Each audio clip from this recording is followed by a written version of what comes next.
Alors, Marine Le Pen demande un moratoire sur l'immigration. C'est possible, ça? Un moratoire sur l'immigration? Oui, moi, je crois tout simplement, mais moi je le dis, j'attends pas Marine Le Pen pour parler des questions migratoires, comme vous le savez. On voit que aujourd'hui, on a une immigration beaucoup trop importante, une intégration défaillante, et quand l'ensemble de nos compatriotes voient sur les plateaux télé ce qu'ils ont vu à Dijon ou ailleurs, je crois que ça n'est plus possible. Il faut limiter massivement l'immigration dans notre pays. Il faut renvoyer chez eux tous ceux qui sont en situation illégale. Il faut renvoyer les demandeurs d'asile qui commettent des délits et des crimes chez nous.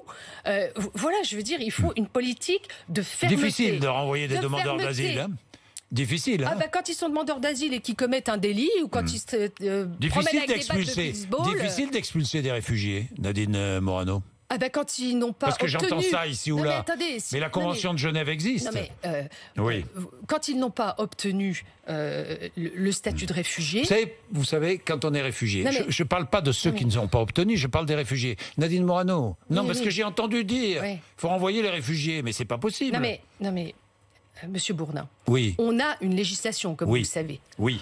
Bon, il faut voir que tous il y a une très grosse partie de ceux qui sont en situation illégale, déboutés du droit d'asile. Donc déboutés du droit d'asile, ils doivent être reconduits chez eux. Oui. Et comme vous le savez, c'est à peine un tiers de gens qui ont été déboutés du droit d'asile qu'on renvoie chez eux. Donc en fait, vous savez très bien que la reconduite ne fonctionne pas. Voilà. Moi, j'ai été dans un centre de rétention administrative. Je peux vous dire que même les personnels qui y travaillent sont atterrés, parce que ceux qui sont là, qui devraient être renvoyés chez eux, parce qu'ils sont justement en centre de rétention administrative pour pouvoir être renvoyés chez eux, quand ils n'obtiennent pas l'autorisation du pays d'origine pour repartir, le laissez-passer consulaire, eh bien, on ne les renvoie pas. Et au bout du délai, quand le délai est fini, on les fait ressortir du centre de rétention administrative.